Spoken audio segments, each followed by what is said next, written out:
एका वर्तमानपत्राने अत्यंत अंगावर येणारा मथळा दिला होता. मुंबईचा स्फोट, 200 वर गेले, 500 वर जखमी, शिक्षा शून्य. कोणालाच जर शिक्षा होत नसेल तर या देशाच्या यंत्रणा करतात काय? नॅशनल इन्व्हेस्टिगेटिव्ह ऑथॉरिटी NIA आणि अँटी टेररिस्ट स्क्वॉड ATS या दोन्ही अधिकाऱ्यांच्या तपासामध्ये इतकी तफावत का असू शकते? आणि जर एकाच यंत्रणेचा भाग असलेले अधिकारी जर वेगवेगळ्या प्रकारची मतं नोंदवत करत असतील तर अर्थातच त्यांचा वापर त्यांचे कोणीतरी राजकीय बॉसेस करतात का, असा सामान्य शहाण्या माणसाच्या मनात निर्माण होणारा प्रश्न आहे. काल जे पृथ्वीराज चव्हाण यांनी विधान केलं की हा हिंदू दहशतवाद नाही तर हा सनातन दहशतवाद आहे, हे पण काँग्रेसला कुठेतरी उशिरा सुचलेलं शहाणपण असावं. हा पक्ष अजूनही सेंटर स्टेजला का येत नाही याचं माझ्या मते कारण हिंदू धर्मियांना अजूनही हा काँग्रेस पक्ष आपला नाही, आपल्या इच्छा आकांक्षांची नातं सांगू शकत नाही, किंबहुना आपल्यावर अन्याय करतो असं वाटतं. एका मुस्लिम अधिकाऱ्यांनी असं विधान करणं की मला सांगितलं होतं की मोहन भागवत यांना अटक करा, ते पण सिद्ध झालेलं नाही. पण एक मुस्लिम अधिकारी असं म्हणतोय, हे या देशातली बायनरी किती तीव्रतेने लोकांना समोर आणायची याचं निदर्शक आहे. भारत अशा प्रकारच्या कोणत्याही धार्मिक ध्रुवीकरणात अडकून पडला तर आपली प्रगती होणार नाही, एवढं लक्षात ठेवायची गरज आहे. नमस्कार. द पॉलिटिक्सच्या पॉलिटिक्स टुडे मध्ये तुम्हा सगळ्यांचं पुन्हा एकदा स्वागत आहे. गेल्या 10-12 दिवसामध्ये 2 बॉम्बस्फोटा प्रकरणाबद्दल सुनावण्या झाल्या, त्याच्याबद्दलची त्यातल्या ज्या आरोपींची निर्दोष मुक्तता झाली. एक मालेगावचा बॉम्बस्फोट प्रकरण होतं आणि दुसरं प्रकरण होतं मुंबई लोकल मधल्या बॉम्बस्फोट प्रकरणाचं. सो 2006चा आणि 2008च्या या बॉम्बस्फोट प्रकरणाबद्दल नेमकं याच्या बद्दल बोललं खूप गेलंय. भगवा दहशतवाद असेल किंवा अगदी अलीकडेच आपल्या माजी मुख्यमंत्री पृथ्वीराज चव्हाणांनी म्हटलंय की भगवा दहशतवाद नव्हे तर सनातन दहशतवाद आहे हा. तर नेमकं हा दहशतवाद, हे बॉम्बस्फोट प्रकरण, त्यातून न्याय व्यवस्थेबद्दलची चर्चा, त्याच्यानंतर आपल्या तपास यंत्रणेबद्दलची चर्चा खूप राजकीय वर्तुळात होतीये. त्याच संदर्भात बोलण्यासाठी आज आपल्यासोबत आहेत ज्येष्ठ पत्रकार मृणालिनी नानिवडेकर मॅडम. मॅडम नमस्कार. मॅडम, या विषयांबद्दल गांभीर्यानं बोलण्याची खूप गरज आहे आणि तुमचं या संदर्भात या दोन्ही बॉम्बस्फोट प्रकरणाबद्दलचं विश्लेषण नेमकं काय आहे? भगवा दहशतवाद म्हणताना त्याचं एक नॅरेटिव्ह पेरलं गेलं आणि त्याचा पर्दाफाश झाला असं एकीकडे म्हटलं जात आहे, आणि दुसरीकडे लगेच मुंबई लोकलच्या बॉम्बस्फोट प्रकरणाबद्दल या सरकारनं सुप्रीम कोर्टात जाऊन तिथं स्थगिती मिळवली आहे. तर या सगळ्याचं विश्लेषण तुम्ही कसं करता? दोन खूपच गंभीर विषय आहेत. एकतर तपास यंत्रणांनी केलेला तपास काही वर्षांनी नाकारला का केला किंवा तो पुरेसा व्यवस्थित का नव्हता, याबद्दल न्यायालयाने व्यक्त केलेले आक्षेप. दोन्ही घटनांमध्ये समान धागा आहे तो हा. आणि दुसरा अतिशय महत्वाचा प्रश्न, ज्यामुळे भारताचं राजकारण 80 आणि 90च्या दशकात बदललं, तो भगव्या दहशतवादाचा. सगळ्यात पहिल्यांदा आपण तपास यंत्रणांच्या त्रुटी किंवा त्यात आलेलं अपयश याच्यावर बोलू. तो काहीसा तांत्रिक मुद्दा आहे, पण नागरिकांनी, आपल्या दर्शकांनी तो अर्थातच समजून घ्यायला हवा.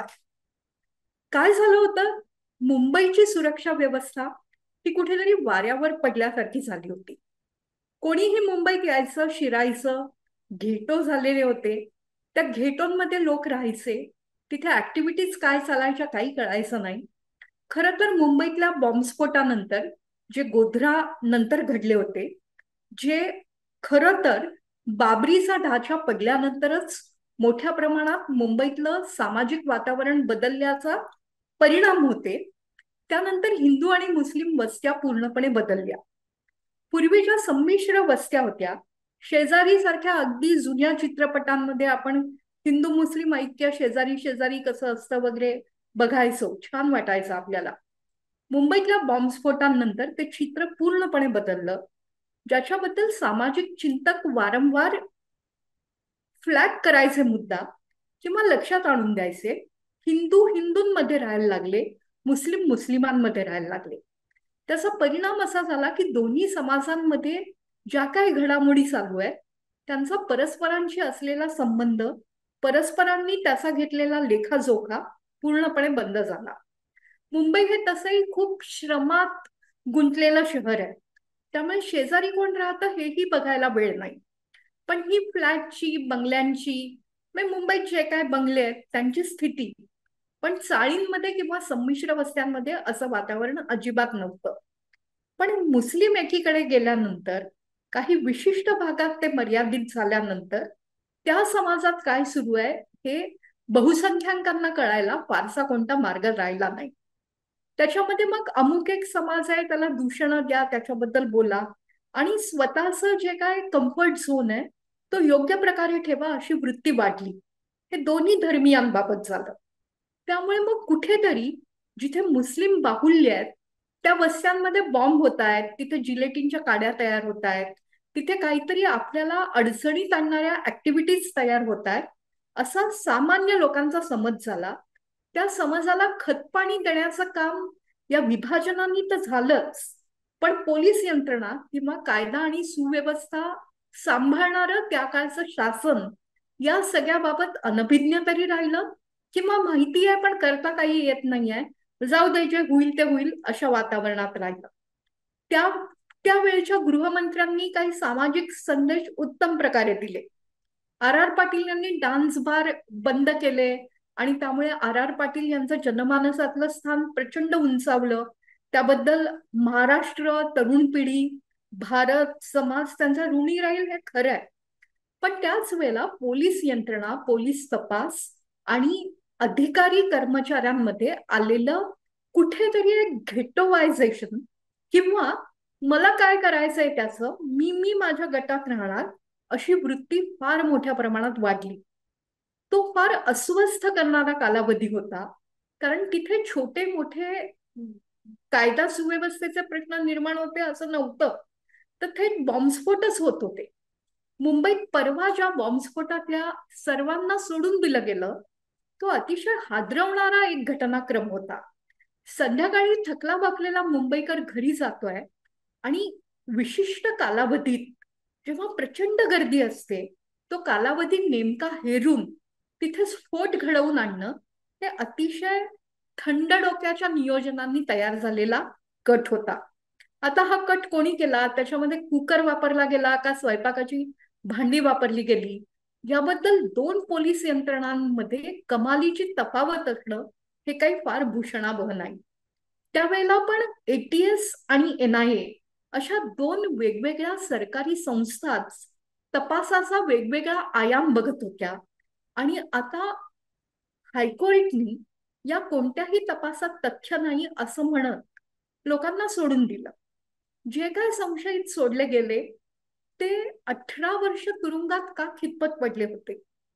भारताच्या तपास यंत्रणा जो काय तपास करतात तो न्यायालयात हिअरिंगला येण्यासाठी किती वेळ लागतो, हा एक अत्यंत धक्कादायक आणि चिंताजनक विषय आहे. 17 वर्ष ही माणसाच्या आयुष्यातली सोनेरी वर्ष असतात, आणि तिथे केवळ गुन्हे सिद्ध होत नाहीये किंवा हिअरिंगला केस येत नाहीये म्हणून तुरुंगात खितपत राहणं हे अजिबात भूषणावह नाही. तिथे कोणीही धार्मिक अँगल देऊ नयेत.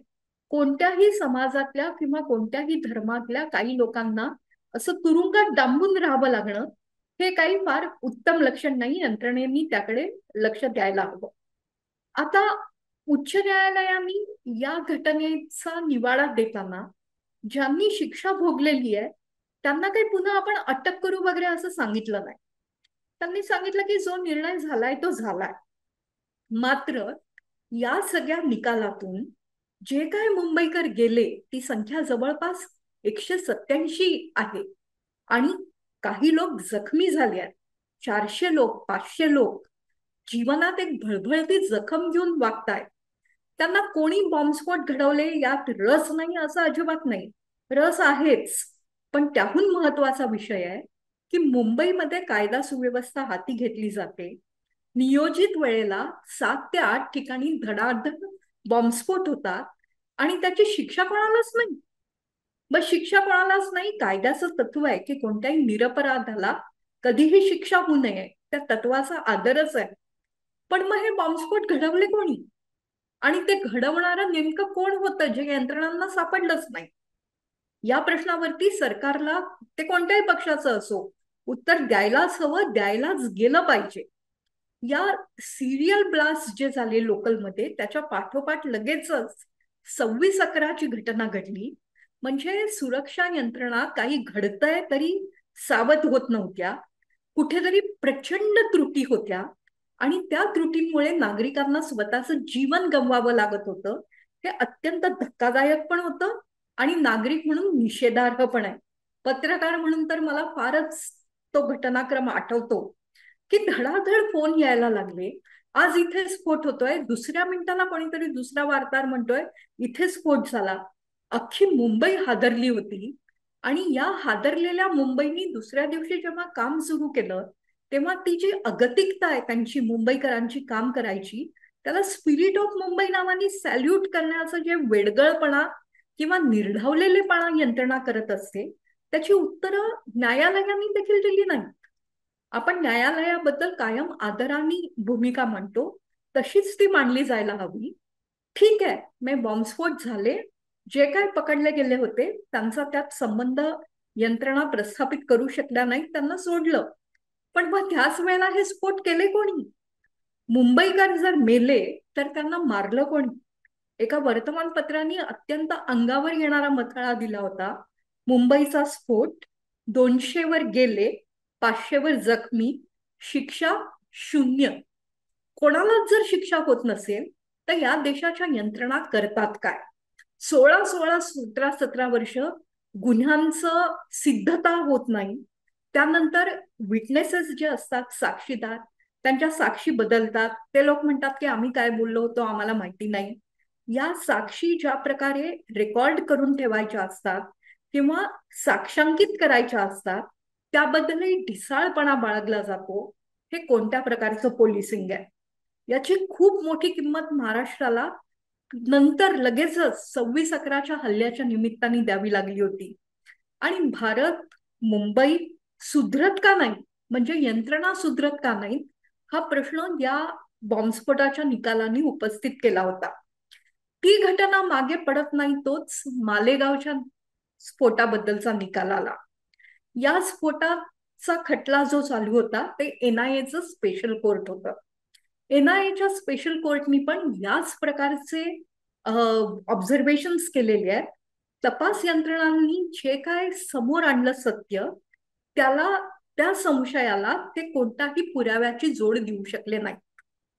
तिथे अल्पसंख्याक समाजातले मुस्लिम 16-17 वर्ष जेलमध्ये कितपत पडले होते. या खटल्यामध्ये 10 ते 11 वर्ष हिंदूंनी शिक्षा भोगली. मे भारत सेक्युलर आहे आपल्याला मान्य आहे, पण कोणत्याही धर्माच्या बाबत असा जर अन्याय होत असेल तर जो न्याय या धर्माला, तो न्याय त्या धर्माला, असं काही म्हणणार का आपण? सोशल मीडियावरती मधल्या काळामध्ये एक अत्यंत वाईट मेसेज व्हायरल झाला होता की प्रत्येक अतिरेकी हा मुस्लिम असतो. म्हणजे खरं तर त्याचा पहिला वाक्य होतं की प्रत्येक मुस्लिम हा अतिरेकी नसतो, पण प्रत्येक अतिरेकी हा मुस्लिम असतो. याचं समाजातल्या शहाण्या लोकांनी खंडन केलं होतं.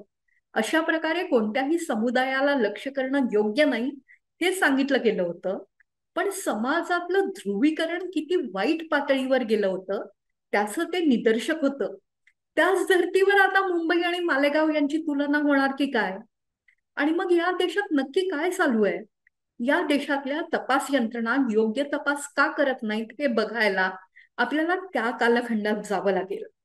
दोन्ही यंत्रणा सरकारच्याच.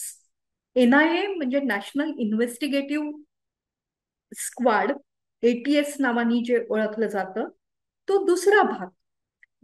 नॅशनल इन्व्हेस्टिगेटिव्ह ऑथॉरिटी NIA आणि अँटी टेररिस्ट स्क्वाड ATS, या दोन्ही अधिकाऱ्यांच्या तपासामध्ये इतकी तफावत का असू शकते? आणि जर एकाच यंत्रणेचा भाग असलेले अधिकारी जर वेगवेगळ्या प्रकारची मतं नोंदवत करत असतील तर अर्थातच त्यांचा वापर त्यांचे कोणीतरी राजकीय बॉसेस करतात का, असा सामान्य शहाण्या माणसाच्या मनात निर्माण होणारा प्रश्न आहे. सध्याच्या प्रचलित महाराष्ट्राच्या राजकारणात या बॉसेसला आका नावाचा एक शब्द रूढ झालाय. त्या पातळीवर जाऊन आपल्याला खरं तर देशाच्या सुरक्षेच्या हिताची किंवा स्फोटांची चर्चा अजिबात करायची नाही. पण आज सामान्य माणसाच्या मनात हा प्रश्न आहे की जर स्फोट होतात आणि लोक सुटतात तर मग हे स्फोट करतात कोण? आणि जर माझ्या जीवनाची काळजी या देशातलं सरकार घेत नसेल तर मी जबाबदार कोणाला धरायचं? काय होत आहे की मुंबईकरांना या सगळ्या विषयांचा विचार करायला वेळच नसतो. त्यांना दुसऱ्या दिवशी कामावर जावं लागतं. ज्या लोकलच्या स्मृती आहेत की लोकलचे डबे असे अर्धवट फुटले, एखाद्या सिनेमात दृश्य दिसावं हॉररपटांमध्ये, तशी जी चित्र आहेत ती त्या काळातले मुंबईकर अजूनही विसरले नाही आहेत. पण त्या विस्मरणाची आठवण करण्या इतकी चैनच मुंबईकरांकडे नाही आहे. आणि हाच मुंबईकर देशाच्या करसंकलनात प्रचंड मोठी भूमिका निभावतोय. जीएसटी मध्ये सर्वाधिक वाटा महाराष्ट्राचा आहे कारण मुंबई इथे आहे. मग त्या मुंबईकराचं आयुष्य इतकं स्वस्त आहे का? आणि यंत्रणा याबाबत सजगपणे काहीच विचार करणार नाहीत का? हा एक मुंबईशीच महत्वाचा मुद्दा. हाच न्याय अर्थातच मालेगावला पण लावावा लागेल की एखाद्या छोट्या शहरातल्या लोकांचं आयुष्य स्वस्त आहे आणि मुंबईकरांच्या विषयावरच आपण चर्चा करायला हवी आहे असं आपण अजिबात म्हणू शकणार नाही. मग मालेगाव मध्ये पण स्फोटात जे लोक गेले त्यांना मारलं कोणी? मुंबई ब्लास्ट बद्दल जो काही निर्णय दिला गेला त्याला आव्हान देण्यासाठी राज्य सरकार ताबडतोब सर्वोच्च न्यायालयात गेलं आणि सर्वोच्च न्यायालयाने त्या निर्णयावर स्टे आणला. त्याच निर्णयानुसार जे पकडले गेले होते त्यांना आता पुन्हा अटक होणार नाही हे देखील सिद्ध झालं. पण तपासात काय त्रुटी होत्या याचा निवाडा निदान या प्रकरणाबाबत होईल. मालेगाव बाबत काय होणार आहे आपल्याला माहिती नाही. एनआयए कोर्टाचा जो निकाल आहे त्याला आव्हान देण्यासाठी सरकार काही करणार आहे का याचं उत्तर अजूनपर्यंत आपल्या जवळ नाही. जी पार्टी त्यात इन्व्हॉल्व्ह होती किंवा ज्यांना दोषी धरलं गेलं ते सर्वोच्च न्यायालयात जाणार आहेत का किंवा एका अप्रोप्रिएट न्यायालयात न्याय मागणार आहेत का ते आपल्याला काही कालावधीनी कळेल. पण ह्यातून या देशातलं जे दुष्टचक्र त्या काळातलं निर्माण झालं ते आजही अस्वस्थ करणार आहे. सुदैवाने 2014 नंतर फारशा दहशतवादाच्या घटना घडल्या नाहीत. त्याबद्दल ज्याला राजकीय श्रेय घ्यायचं असेल त्यांनी जरूर घ्यावं. पण सरकार आली गेली तरी नागरिकांच्या सुरक्षिततेची हमी हे प्रत्येक सरकारचं कर्तव्य आहे. त्यासाठी योग्य ते त्या त्या सरकारने निश्चितपणे करायला हवं. दुसरं असं आहे की या तपासाला जबाबदार जे अधिकारी होते ते अधिकारी आता निवृत्त झाले. मी या सगळ्या अधिकाऱ्यांबद्दल कमालीचा आदर ठेवून म्हणते की जर स्फोट घडले आणि त्या स्फोटांचा तपास योग्य प्रकारे झाला नाही तर याची जबाबदारी कोणाची? खूप मोठी मोठी नावं आहेत या सर्व स्फोटाच्या वेळेला कारभार करणारे आणि तपास करणारे.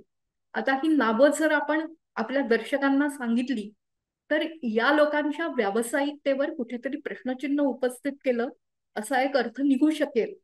पण मोठे मोठे लोक मुंबईत जेव्हा स्फोट झाला होता त्यावेळेला या सगळ्याची जबाबदारी असलेले जे पोलीस अधिकारी आहेत ते निर्णयानंतर कमालीचे अस्वस्थ झालेले आहेत.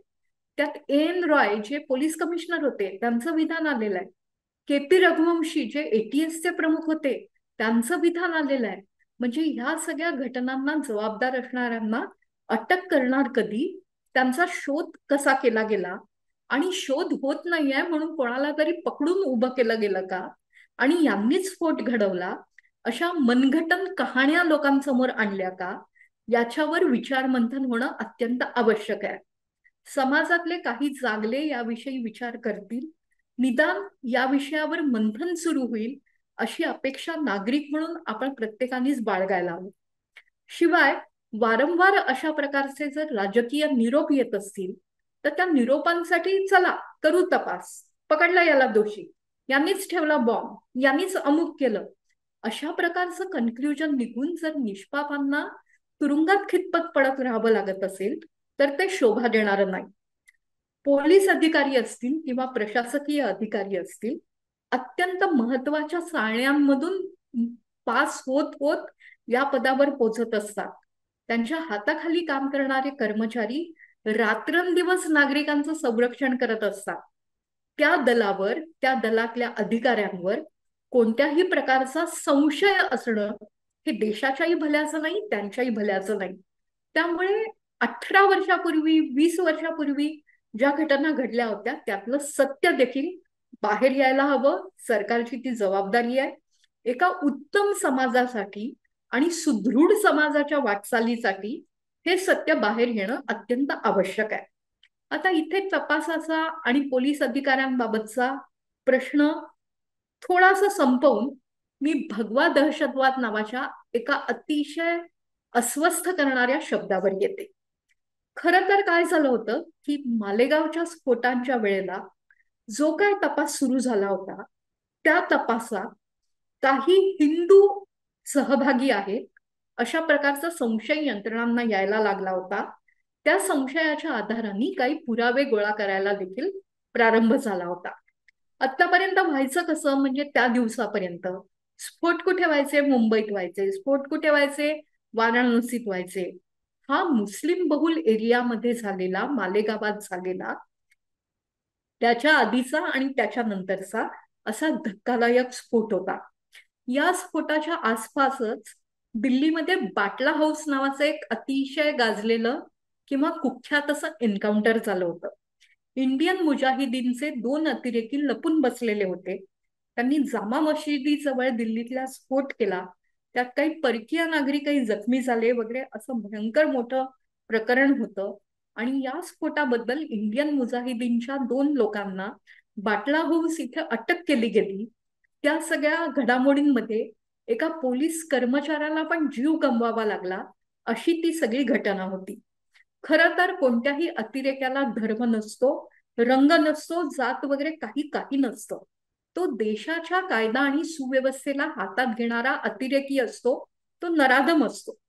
पण त्या काळात काँग्रेसनी एक नरेटिव्ह चालवायचा प्रयत्न केला, जे नरेटिव्ह दिग्विजय सिंग यांनी सुरू केलं.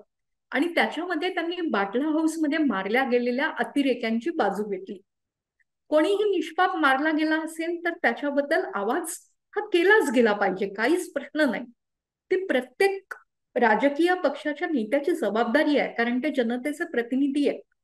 पण दिग्विजय सिंग यांनी ज्या प्रकारे ते प्रकरण वाढवलं, त्यामुळे काँग्रेस ही मुस्लिम धार्जिणी पार्टी आहे या समजाला खत पाणी मिळालं. 2008च्या ह्या घटना आहेत बाटला हाऊसच्या, मालेगाव स्फोटाच्या, आणि मी चुकत नसेल तर 26/11 पण 2008च आहे. त्यानंतर खांदेपालट झाले, मंत्री बदलले गेले. शिवराज पाटील जे मराठी नेते होते ते 26/11च्या वेळेला खातं सांभाळायचे. त्यांनी किती वेळा पोशाख बदलले याच्याच गोष्टी जास्त झाल्या. त्यावेळेला NSA ची जी तुकडी होती ती यायला उशीर झाला मुंबईत असंही म्हटलं गेलं. त्यानंतर 26/11चे परपिट्रेटर्स म्हणजे त्याचे जे सूत्रधार होते ते पाकिस्तानमधून सगळं काही करतायत याचे पुरावे असतानाही एक कन्स्ट्रेंट बाळगला गेला आणि पाकिस्तानवर कोणत्याही प्रकारचा हल्ला केला गेला नाही वगैरे. हे सगळं पब्लिक डोमेन मध्ये असलेलं तथ्य आहे, जे ऑपरेशन सिंदूरच्या चर्चेनिमित्त पुन्हा एकदा चर्चेत आलं होतं. पण त्या सगळ्याचा परिपाक म्हणून राज्याचं गृह खातं सांभाळणारे RR पाटील आणि केंद्राचं गृह खातं सांभाळणारे शिवराज पाटील या दोघांनाही राजीनामा द्यावा लागला. त्यानंतर हॉटेल ताज मध्ये रामगोपाल वर्मा, विलासराव देशमुख जे मुख्यमंत्री होते त्यांच्याबरोबर पाहणीसाठी गेले. ही दृश्य बाहेर आली, ती राज्याच्या जनसंपर्क विभागाकडून मिळाली. पत्रकारांना प्रवेशाला मज्जाव होता आणि त्या घटनाक्रमामुळे विलासराव देशमुख यांना देखील त्यांचं मुख्यमंत्रीपद गमवावं लागलं. मात्र हा सगळा लाजिरवाणा घटनाक्रम सुरू असतानाच 2010 साली जी DIG म्हणजे अत्यंत वरिष्ठ पातळीवरचे देशातले जे पोलीस अधिकारी असतात त्यांच्या परिषदेत तेव्हा गृह खातं सांभाळणाऱ्या पी चिदंबरम यांनी एक विधान केलं. ते विधान होतं की देशात भगवा दहशतवाद निर्माण झालाय आणि त्या भगवा दहशतवादामुळे आम्ही चिंतेत आहोत. खरं तर पी चिदंबरम हे अत्यंत चाणाक्ष, हुशार, देशप्रेमी आणि मुत्सद्देगिरीत आघाडीवर असलेले नेते आहेत. त्यांच्या या सगळ्या गुणांची चुणूक आपल्याला आजही दिसते.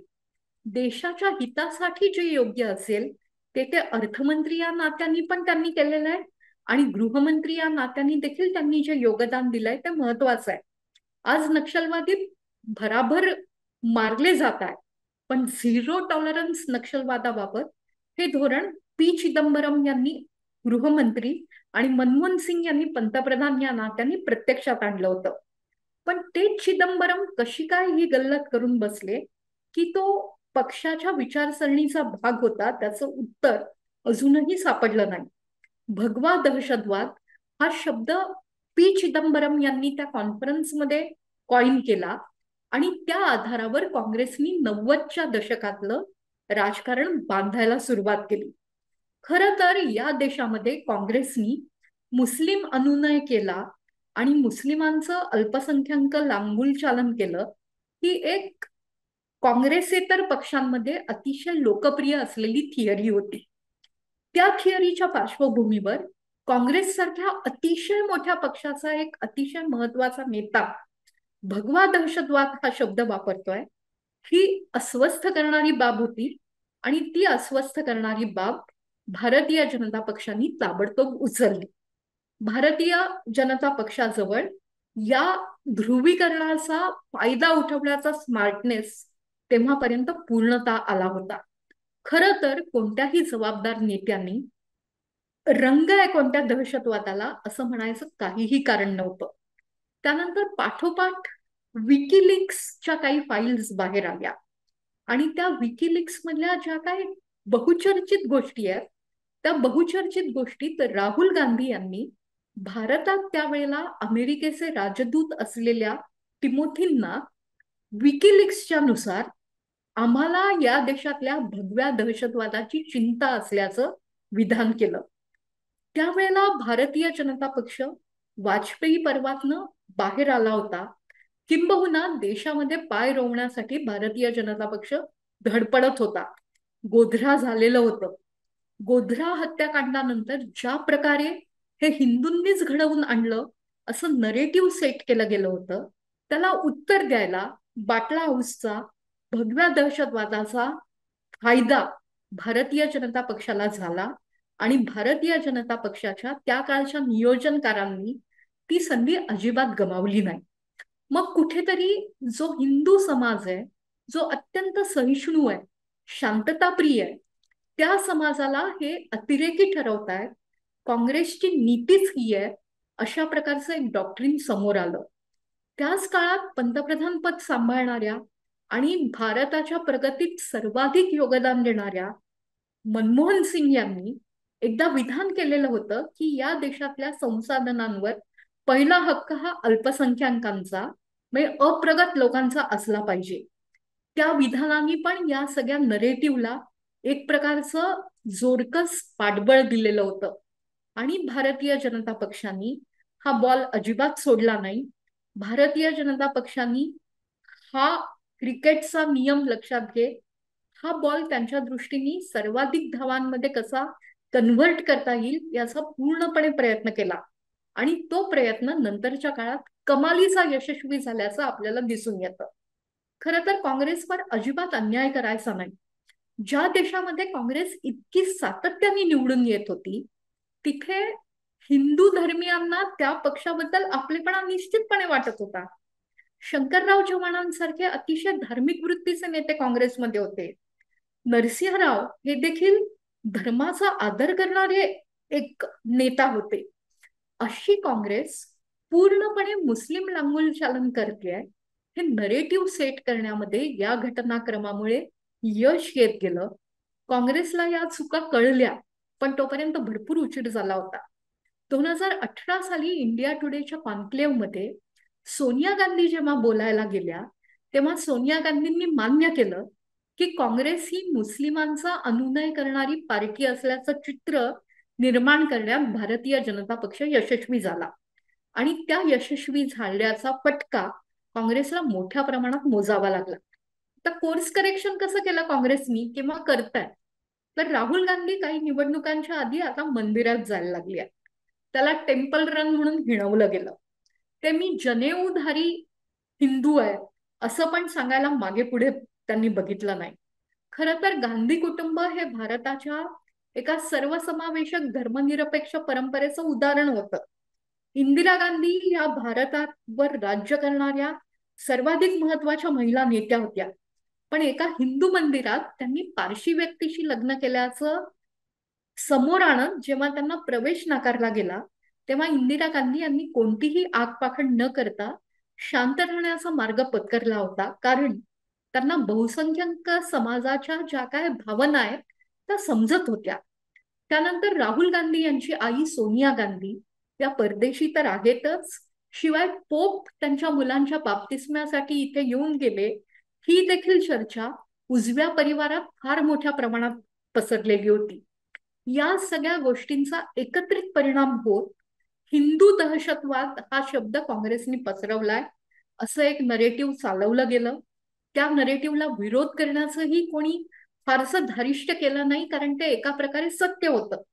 आणि त्याच वेळेला मालेगाव सारख्या दहशतवादी कृत्यांशी आमचा कोणताही संबंध नाही, हिंदू हिंसेची कुठेही भलामण करत नाहीत, असं राष्ट्रीय स्वयंसेवक संघाने अत्यंत प्रगल्भता दाखवत विधान करून टाकलं. त्यामुळे या देशामध्ये कुठेतरी हिंदू मुस्लिम ही जी बायनरी चालायची ती या भगव्या दहशतवादाचा शब्द वापरल्यामुळे फार मोठ्या प्रमाणात प्रत्यक्षात आली. त्याबद्दलची माफी मागणं वगैरे हे पुढचे मुद्दे झाले, पण काँग्रेसला या चुकांची फार मोठी किंमत मोजावी लागली. काल जे पृथ्वीराज चव्हाण यांनी विधान केलं की हा हिंदू दहशतवाद नाही तर हा सनातन दहशतवाद आहे, हे पण काँग्रेसला कुठेतरी उशिरा सुचलेलं शहाणपण असावं. कारण काल पृथ्वीराज चव्हाण अत्यंत योग्य पद्धतीने म्हणाले की भगवा हा काही भारतीय जनता पक्षाचा रंग नाही, भगवा हा शिवाजी महाराजांपासून चालत आलेला रंग आहे. पृथ्वीराज चव्हाणांच्या काँग्रेस पक्षांनी या भगव्याला एकेकाळी त्याज्य मानलं, म्हणून देशातलं धार्मिक ध्रुवीकरण हिंदूंच्या बाजूनी होत गेले.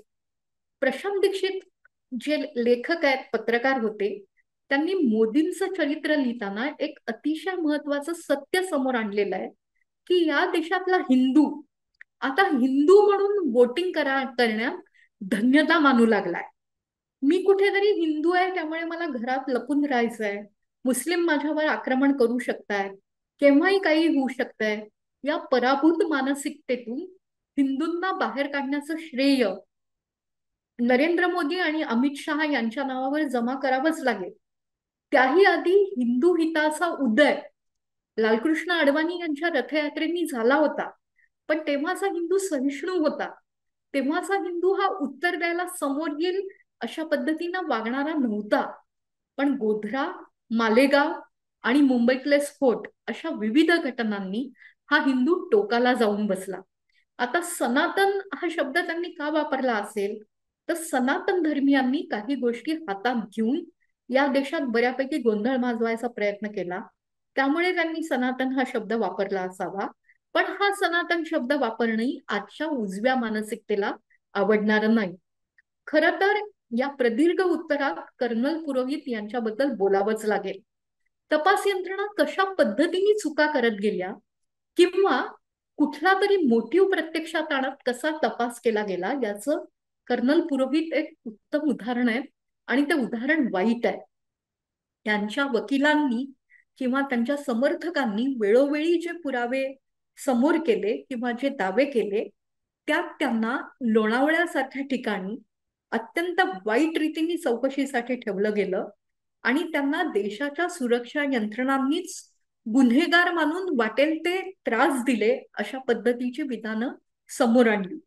कालच्या निकालात एटीएसचं कोर्ट असं म्हणतंय की कर्नल पुरोहितांना जखमा जरूर झाल्या होत्या, पण त्या एटीएसनी केलेल्या टॉर्चरमुळे होत्या का याचा पुरावा आम्हाला सापडलेला नाही.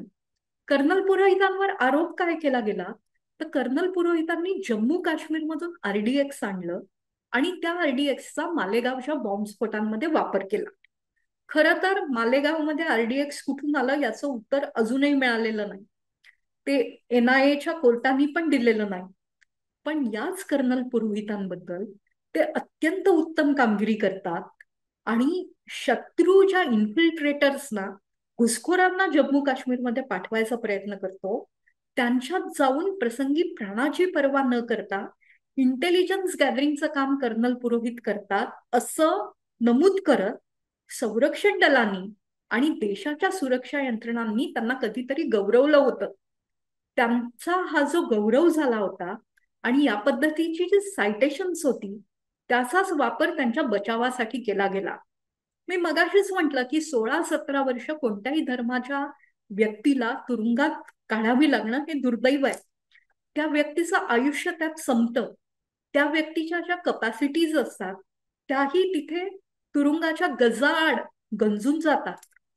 मुंबईच्या स्फोटांमध्ये पकडल्या गेलेल्या एका मुस्लिम शिक्षकांनी बेगुनाह कातिल नावाचं एक पुस्तक लिहिलेलं आहे. ते आज अंजुमन इस्लाम मध्ये शिकवतात. तशाच प्रकारची वेळ कर्नल पुरोहितांवर देखील आली. कर्नल पुरोहित हे जर उत्तम आणि धडाडीचं काम करणारे होते, हे यंत्रणा जर मान्य करत होत्या, तर मग दुसऱ्या यंत्रणा त्यांना गुन्हेगार का ठरवत होत्या? आणि इथे कुठेतरी पुन्हा भगव्या दहशतवादाचा विषय येतो.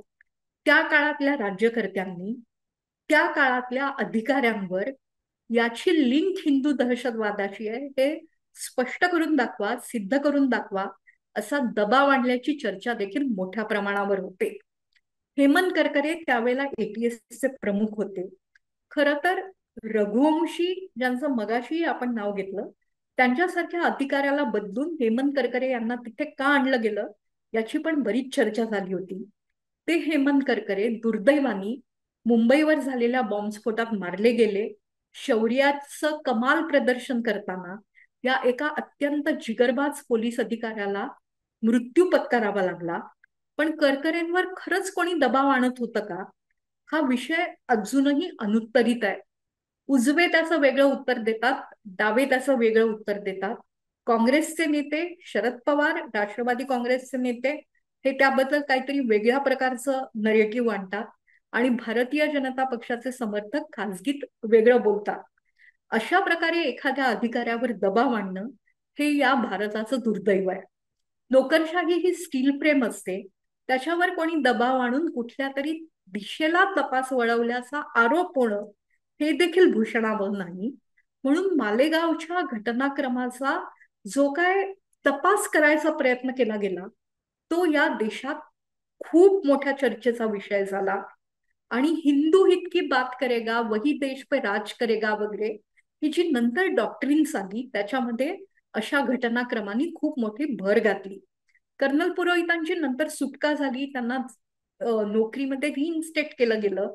पण असंही म्हणतात की त्यांच्यावरच्या आरोपामुळे ते जिथे काम करायचे त्या कार्यालयात लोक त्यांच्याशी बोलायला धजावायचे पण नाही. साध्वी प्रज्ञा नंतर राजकारणातच आल्या. त्यांनी भोपाळमध्ये निवडणूक लढवली. त्यावेळेला त्यांनी केलेलं जे एक विधान होतं दहशतवादाबद्दलचं त्याची पण मोठ्या प्रमाणात निंदा झाली.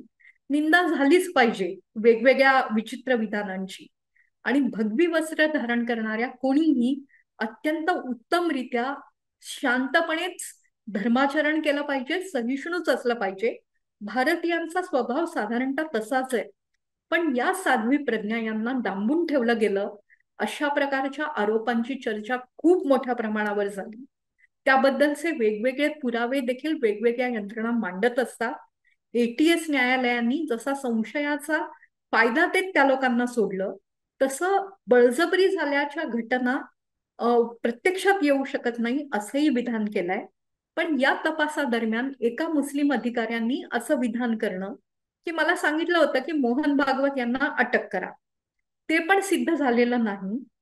कालच्या न्यायपत्रात स्पष्ट उल्लेख आहे की तशा प्रकारचे पुरावे सापडलेले नाहीत. पण एक मुस्लिम अधिकारी असं म्हणतोय हे या देशातली बायनरी किती तीव्रतेने लोकांना समोर आणायची आहे याचं निदर्शक आहे. भारत अशा प्रकारच्या कोणत्याही धार्मिक ध्रुवीकरणात अडकून पडला तर आपली प्रगती होणार नाही एवढं लक्षात ठेवायची गरज आहे.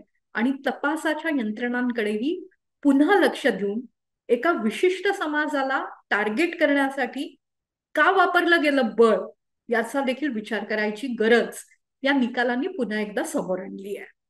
मॅडम, तुमच्या या विस्तृत उत्तरानंतर मला काही प्रश्न पडलेत. त्यातला एक महत्वाचा म्हणजे त्या तपास यंत्रणांमध्ये अक्षरशः कबुली जबाब एकापेक्षा 12 जे हे आहेत त्यांना कॉपी पेस्ट केल्यासारखा अख्खा कबुली जबाब दिलाय, असं हायकोर्टाचं म्हणणं एकीकडे आहे. दुसरीकडे त्याच तपास यंत्रणांवर दबाव असल्याचे काही गोष्टी चर्चेल्या जात आहेत. अगदी काल एका, जसं तुम्ही उल्लेख केलात की मुस्लिम अधिकाऱ्याने उल्लेख केला की मोहन भागवतांना अटक करण्यासाठी दबाव होता.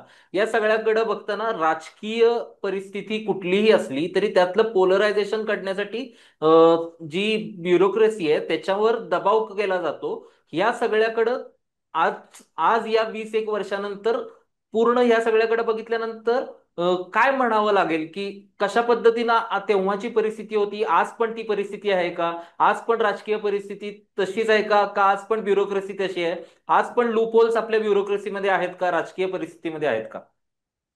सुदैवाने भारताच्या प्रगतीमध्ये आता अशा प्रकारचे लूप होल्स दिसत नाहीत.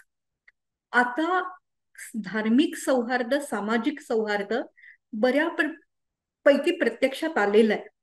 पण नासिरुद्दीन शहा यांचे भाऊ आहेत, जे सैन्यात मोठे लष्कर अधिकारी होते.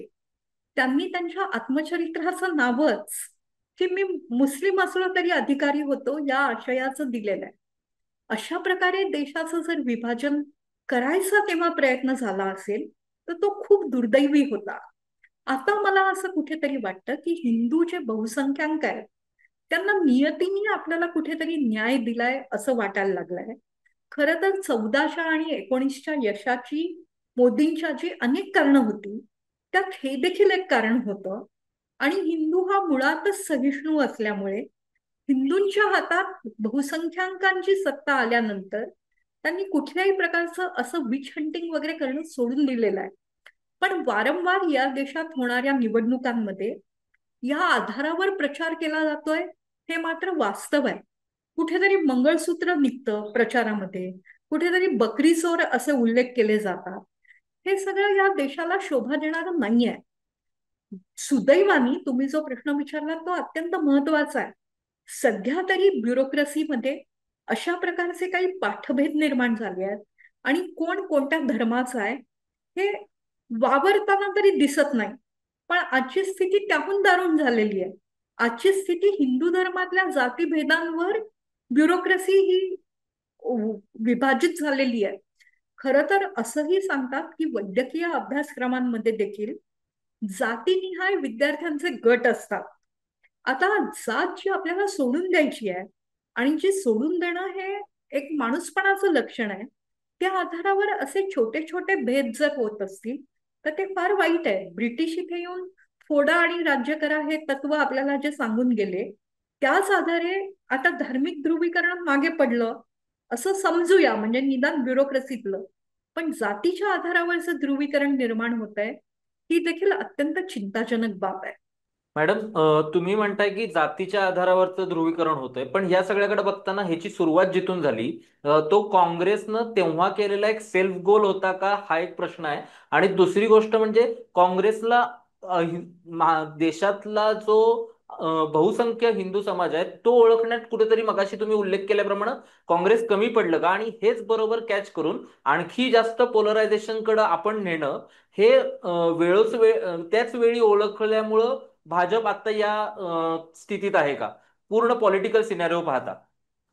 काँग्रेसनं हा सेल्फ गोल केला होता हे काँग्रेसचे नेते स्वतःच मान्य करतात. सुशील कुमार शिंदे यांचं सोलापुरातलं मध्यंतरीच्या काळातलं एक भाषण होतं आणि ते म्हणाले होते की भगवा दहशतवाद वगैरे असा काही शब्द नव्हता. मला हायकमांडनी सांगितलं म्हणून मी तो शब्द वापरला. काल प्रणिती शिंदे संसदेच्या अधिवेशनात जे बोलल्या ते पुन्हा एकदा मुस्लिम मतांची मोट बांधण्याचा उद्देश त्यांच्या मनात आहे का अशी शंका निर्माण करणार होतं. खरं तर सुशील कुमार शिंदे हे मनाने अतिशय विशाल आहेत. प्रणिती पण त्यांचीच कन्या आहे. प्रणिती शिंदे यांचं पूर्ण भाषण मी ऐकलेलं नाही. पण पुन्हा एकदा काँग्रेस कुठेतरी या धार्मिक उन्मादाकडे सरकत तर नाहीये ना असा प्रश्न निर्माण झालेला आहे. पण काँग्रेस या सगळ्या गोष्टींनी वेळीच सावध होईल असं मला आत्ताच तरी चित्र वाटतंय. कारण 2018 साली सोनिया गांधी यांनी स्वतःहून मान्य केलं होतं की आमची अशी प्रतिमा निर्माण झाली आणि त्या प्रतिमेचा आम्हाला फटका बसला. सोनिया गांधी एका विशिष्ट भूमिकेतून या देशाच्या कारभाराकडे बघतात. त्या कुठल्या आहेत वगैरे यात न जाता जर आपण पाहिलं तर त्यांना कोर्स करेक्शन आवश्यक वाटत होतं, हे आपण लक्षात घेतलं पाहिजे, नाहीतर तो अन्याय होईल. दुसरी भूमिका, जो तुम्ही प्रश्न विचारला तो अतिशय महत्वाचा आहे आणि ते या देशाचं सध्याचं राजकीय नरेटिव्ह आहे. हिंदू हित की बात करेगा म्हणत भारतीय जनता पक्षाने स्वतःची मोठ अत्यंत उत्तमपणे बांधली. अजूनही लोकसभेची निवडणूक आली की मोदी तशाच प्रकारचा प्रचार करतात, हे आपण वर्षभरापूर्वी पाहिलं. हिंदू कुठेतरी जागृत झालेला आहे आणि हिंदू आता माघार घेणार नाही. हिंदू स्वतःची ओळख करून दाखवेल आणि ती ओळख राजकीय असेल, ती मतपेटीतून आम्ही समोर आणू. हे विधान भारतीय जनता पक्षाने प्रत्यक्षात आणून दाखवलं. आता कुठेतरी काय होत आहे की अशा प्रकारे हिंदू एकसंघ होतील आणि हिंदू एकत्रित मतदान करतील असं या देशातल्या डाव्या विचारसरणीचा प्रभाव असलेल्या बुद्धिमंतांना देखील बहुतेक वाटलं नव्हतं. आणि त्यामुळे या प्रकारचे जे बुद्धिमंत आहेत ते समाजामध्ये चर्निंग का होत आहे आणि विशिष्ट नेता लोकप्रिय का होतोय, मला नरेंद्र मोदीच म्हणायचं आहे, विशिष्ट नेता म्हणून नरेंद्र मोदी लोकप्रिय का होत आहेत याचं उत्तर शोधू शकलेले नाही आहे. कारण त्यांना कुठेतरी असं वाटत होतं की पॉलिटिकल स्टेटमेंट या देशातला हिंदू मतयंत्रातून कधीच करणार नाही. ते स्टेटमेंट करून झालेलं आहे. ते स्टेटमेंट लोकसभेत महाराष्ट्राच्या भूमीत नाकारलं गेलं तरी विधानसभेच्या वेळेला तेच झालं. कटेंगे बटेंगेची भाषा झाली आणि त्यानंतर हे कुठेतरी विरोधात जाऊ शकतं हे लक्षात घेत तेच शर्करा व गुंठित करून एक है तो सेफ है या नेत्यांनी मांडलं आणि त्या भूमिकेला सर्वाधिक प्रतिसाद मिळाला. लाडकी बहीण योजने इतकंच हिंदूंनी एकत्र येणं हे देखील या निकालाच्या यशाचं एक कारण होतं. फक्त पुन्हा पुन्हा मी हे विधान करते की हिंदू हा कायम सहिष्णू आहे. भारताची परंपराच अशी आहे की भारताच्या धर्मग्रंथांनी कोणावर आक्रमण करा, कोणाची धर्मस्थळ पाडा, कोणाच्या पूजेच्या स्थानकांना जमीनदोस्त करा, अशा प्रकारचा विचारच कधीही मांडला नाही. त्यामुळेच हिंदू कोणत्याही आधारावर उन्माद करत नाही. आणि या वेळेला मोदी यांना निर्विवाद यश न मिळणं हे देखील भारताच्या या आत्म्याचं एक प्रगटीकरण आहे की कुठेतरी मला धार्मिक प्रचाराचा उन्माद आवडत नाही भारतीय म्हणून. म्हणून मोदींनी राज्य करा हे तर सांगितलं गेलं, पण ते राज्य करताना त्यांना निर्णायक बहुमत दिलं गेलं नाही. आता खरं तर मोदींच्या सगळ्या वैचारिक भूमिकांमुळे किंवा वारंवार तेच चेहरे पुढे येत असल्यामुळे जर जनतेला बदल हवा असेल तर काँग्रेस 100 वरच का थांबली? काँग्रेसचे नेते अजूनही ईव्हीएमचं वास्तव पुढे का आणतायत आणि ते निकाल का स्वीकारू शकत नाही आहेत? तर मला असं वाटतं की हिंदू हिताला फटका वाग करणारं जे वर्तन केलं गेलं ते अजूनही भारतीयांनी माफ केलेलं नाही. प्रश्न खूप बिकट असतील समाजातले, त्याच्यासाठी पर्याय म्हणून कदाचित तरुण पिढी वेगळे नेते शोधत असतील, पण काँग्रेसचं जे बॅगेज आहे की विशिष्ट समाजाचा अनुनय करणारा काँग्रेस पक्ष, त्यामुळे काँग्रेसला अपेक्षित असं यश मिळवायला समाजाच्या सौहार्दाकडे खूप लक्ष द्यावं लागणार आहे. खरं तर या देशाची जी काय प्रगती झाली त्या प्रगतीमध्ये वर्षानुवर्ष सत्तेत असलेल्या काँग्रेस नेत्यांचा देखील सहभाग आहेच, त्यांचं योगदान कोणीच नाकारून चालणार नाही. पण हा पक्ष अजूनही सेंटर स्टेजला का येत नाही याचं माझ्या मते कारण हिंदू धर्मियांना अजूनही हा काँग्रेस पक्ष आपला नाही, आपल्या इच्छा आकांक्षांची नातं सांगू शकत नाही, किंबहुना आपल्यावर अन्याय करतो असं वाटतंय. आता ह्या समजातून जनमानसाला जर दूर आणायचं असेल किंवा बाहेर काढायचं असेल तर काँग्रेसला प्रचंड मेहनत करावी लागेल. आणि ती मेहनत करताना हिंदू मतांचं ध्रुवीकरण का झालं आणि त्याच्या इतिहासातल्या चुका कोणत्या होत्या हे लक्षात घेतलंच पाहिजे. नवे नवे मतदार ऍड होत आहेत, भारताची डेमोग्राफी बदलती आहे. त्यामुळे युवकांना अयोध्या माहिती नाही, युवकांना बॉम्बस्फोट माहिती नाही, पण युवकांना कुठेतरी शांतता हवी असते. आणि मला असं वाटतं काँग्रेसच्या नियोजनकारांना हे आता हळूहळू लक्षात येत आहे. पण ते दुसऱ्या गोष्टीचा इतका अतिरेक करतात की कुठेतरी, मी मगाशी म्हटलं त्याप्रमाणे, मी जनेऊधारी हिंदू आहे हे म्हणण्याचा कुठेतरी एकदम दुसरा पल्ला गाठला जातो. भारतीय समाज मन हे कुठेतरी मध्ये असतं. त्यामुळे हे जसं काँग्रेसच्या लक्षात आलेलं आहे, तसं मला असं वाटतं भारतीय जनता पक्षालाही, निदान त्यातल्या काही लोकांना, हे ज्ञात आहे. म्हणूनच फक्त हिंदू हिताची बात आता होत नाही, तर विकासाचं नरेटिव्ह देखील समोर आणलं जातं. फक्त काय आहे की या सगळ्या घटनांमधून काहीतरी शिकायचं असतं. शिकायचं काय असतं तर यंत्रणेवर वाटेल ते दबाव आणू नये. अधिकारी हे आपले बटीक आहेत आणि आपण सांगू त्या दिशेने ते तपास करतील, अशा समजात कोणी राहू नये. असं सांगणारे नेते कितीही मोठे असले तरी कुठेतरी काळाच्या उतरात त्यांना उत्तर मिळत असतं. जनता सगळं बघत असते. आणि त्याहून महत्वाचा प्रश्न म्हणजे या देशातले निष्पाप जर दहशतवादी हल्ल्याचे बळी होत असतील तर त्यांना या देशात न्याय मिळणारही नाही. की पोलीस स्वतःची स्लेट क्लीन करायला, की बघा बघा आम्ही पकडले, हे आहेत आरोपी, यांनीच घडवले बॉम्बस्फोट, म्हणून कोणत्या कर्नल पुरोहितांना पकडून आणणार आहेत, की आमचा हा विचार आहे की भगवा दहशतवाद आहे, मग हे अभिनव भारतला कुठून तरी कधीतरी मदत करतात का, मग चला त्यांना पकडा. किंवा दुसरीकडे एखादा मुस्लिम शिक्षक काहीतरी बोलतोय का, चला पकडा. मुंबई लोकल मधल्या स्फोटांमध्ये देखील जे काय मोटिव्स पकडले गेले त्यांचा त्या हल्ल्याशी खरंच संबंध होता का, हे यंत्रणा सिद्ध करू शकल्या नाही. एटीएस म्हणालं की अमक्यांनी स्फोट केले आणि एनआयए म्हणालं तमक्यांनी केलं, असंही नाही. एक यंत्रणा म्हणते प्रेशर कुकरनी ब्लास्ट झाले, दुसरी यंत्रणा म्हणते घरगुती भांड्यांनी ब्लास्ट झाले. पण ब्लास्ट झाले ना, आणि निष्पाप लोक मारले गेले, त्यांच्या कुटुंबांवर नको ती वेळ आली, याचा जबाब जनतेला कधीतरी यंत्रणा देणार आहेत की नाही.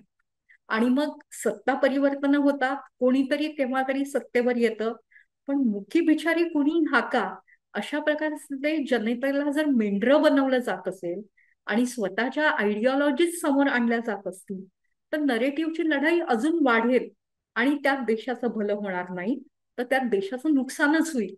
हे दोन्ही पक्षांनी लक्षात घेणं गरजेचं आहे आणि दोन्ही समाजांनी देखील लक्षात घेणं नितांत गरजेचं आहे. कारण भारताची लोकसंख्याच अशी आहे की इथे मुस्लिम मोठ्या प्रमाणात आहे. विकासाच्या यात्रेत त्यांना बरोबर घेऊन चालावंच लागेल. या सगळ्यात मला असं वाटतं राजकीय दृष्टिकोनातून आपण त्यांच्याकडे बघणं बरोबर नाही.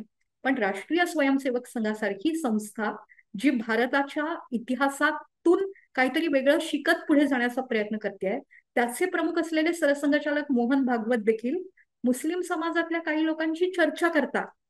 अशी कुठेतरी सर्वसमावेशकता हीच देशाच्या प्रगतीचं कारण असू शकेल. दोन्ही स्फोटांच्या निकालांनी ही घटना जास्तच अधोरेखित केली आहे. माणूस कोणताही गेला, मुस्लिम गेला, हिंदू गेला, तरी तो माणूस गेलेला असतो. त्याची जबाबदारी घेऊन काही कोर्स करेक्शनच्या गोष्टी आपल्या यंत्रणा करणार आहे की नाही, हा सर्वात महत्वाचा प्रश्न आहे. माणूस हिंदू गेलाय का मुस्लिम माणूस गेलाय यापेक्षा तो माणूस गेलाय याला जास्त महत्व आहे, असं मॅडमनी विश्लेषण केलंय. आणि त्याच दृष्टिकोनातून आपण या सगळ्याकडे बघितलं पाहिजे. आणि आज या विषयावर गांभीर्यानं चर्चा करण्याची गरज होती, म्हणूनच आजचा हा विषय होता. तुर्तास तरी इथं द पॉलिटिक्सचा लाईक, शेअर आणि सबस्क्राईब केल्याबद्दल धन्यवाद.